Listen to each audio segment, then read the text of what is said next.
Billy Joel.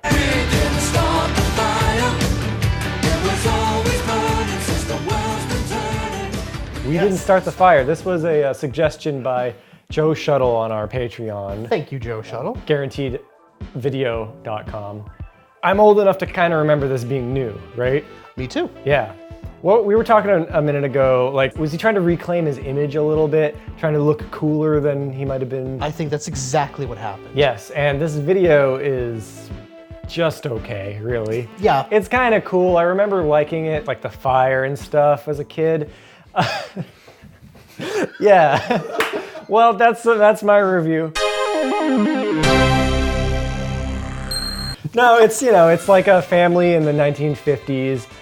Most of the work in this video was just getting the props from all these different time periods.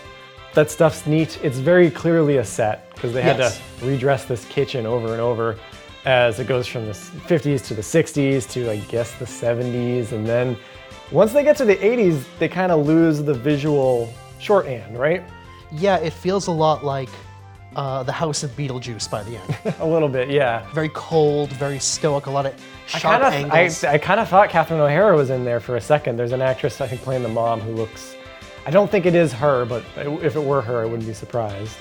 Yeah, at the beginning, when we first see this couple bring the baby home, and it is presumably the late 40s or early 50s, and Billy Joel's there with them. He's like playing a drum, or he's like hitting stuff with drumsticks. He's looming like a ghost. Right, we can see Billy Joel, but the other characters can't. I guess it's so quickly... Don't know why. This video's so quickly cut, you really can't tell what they're going for. Or until you like take a step back and think like, oh yeah, I guess, yeah, he was doing this. And it wasn't until after the video that I realized like, oh, that was the same family the whole time. And it wasn't just different families throughout time, because it's pretty confusingly edited. Yes, it is. And Billy Joel, whenever he sings the chorus,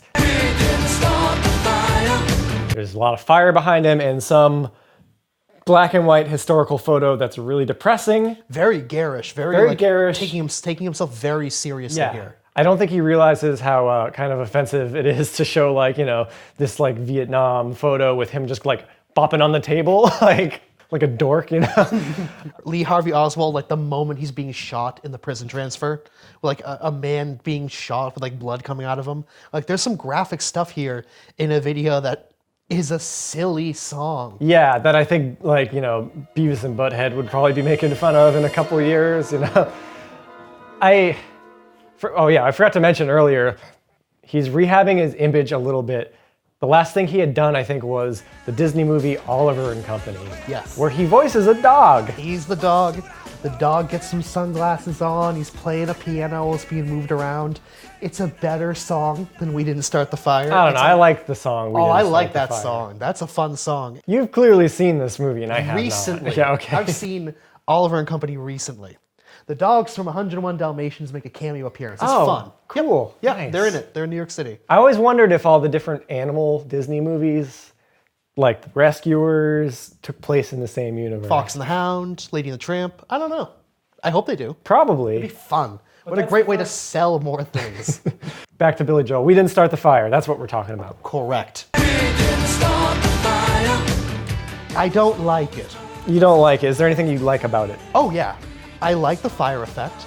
This is the most iconic image of Billy Joel. If you were to dress up as Billy Joel for Halloween, this is the look. Yep. He's got the hair, he's got the dark sunglasses indoors, he's got the old, you know, it's not just Johnny Cash, wear all black. I can't tell, does his suit not fit? I don't know. Or is he just doesn't know how to hold himself? He looks really awkward in this video. Yes, he does. He's playing with props and stuff. He just seems like he doesn't know what to do. No, I don't think he does. What a cool guy. As always, when discussing Billy Joel, we have to bring up in the conversation that he's not as good as Elton John. That he will always be thought of in the same vein as Elton John. They're the two biggest performers in the world who are frontmen but play the piano, shy of Liberace. Liberace's better than Billy Joel. Oh, yeah. Yeah. Of course he is. Yeah, irrefutably. But Liberace's from a whole different time and place. Mm-hmm. Billy Joel and Elton John are contemporaries. Elton John Liberace is mentioned in this song, even. Yes, he is. That's right. There. Yeah. Liberace's in there, too. I'm kind of struggling with talking about this video, even though it's got a really specific look to it and there's enough moving parts to it. I think it's just something about the editing that just makes it kind of incoherent. And I'm having trouble remembering a lot of the specifics, even though we just watched it a minute ago. Yeah, it's not cut together very, very fast, the way the lyrics are fast. It's cut together in a way where you can always follow what's happening, but that doesn't make it not confusing. It is often confusing. And the plot is very simple. It's about a 1950s family, then the 60s and the 70s. It's about presumably autobiographical to some degree for Billy Joel or people of his generation, baby boomers. And about how, as far as the baby boomer mindset, Forrest Gump-ism, if you will, the entire universe revolves around baby boomers, if you ask them. And it always will forever. Something I don't like about this song that comes across stronger now that I'm thinking about it, having just seen the video, he takes responsibility for nothing. Ho Chi Minh, oops, I didn't do it. I didn't do it. I'm not responsible for this. I'd love the song that Billy Joel admitting that he did cause all of those things, him specifically. You started all the fires. Watergate, Richard Nixon, that was me, sorry folks. Billy Joel, he's totally fine. Honestly, we might do this, I want to do this song on a later episode. He had a previous video called Pressure. If you've ever seen it, it's Billy Joel doing a kind of dystopian future. Oh. All right, no, I it's never like saw really that. intense. It sounds like it's, it sounds like Mr. Roboto or something. It's a different Billy Joel from what you're used to. You know what? I respect any time somebody as boring as Billy Joel tries something new. Be ambitious, be bold, be fun. I just thought of, do you remember like 10 years ago, we were driving to work once with Kevin, and we were just like flipping through the radio, and we heard 2 different Billy Joel songs playing on 2 different stations. Yes. And we all had a moment where we were like, did Billy Joel die?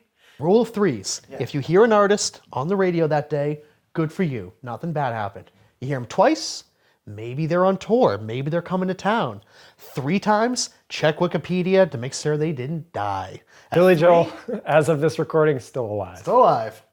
We didn't do it. If Billy Joel has passed away by the time. What if it's a fire? What if Billy Joel died in a fire? In a fire. Can you imagine? Would anyone even bother making the joke? Oh yeah, we already did. We were making it now, but I think it would honestly be like, maybe it was a supernatural thing. Maybe it's karma. He shouldn't have sung about fire. I'm not saying we kill Billy Joel. I'm sorry. No.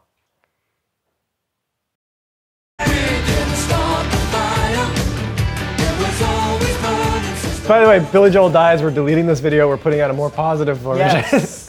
Where we say like, oh, Billy Joel was great, man. Like, think about all the hits he did. There's plenty of times when it's a total non sequitur, and those can be awesome music videos too. But this is about Billy Joel ranting and raving about how everything important revolves around his life.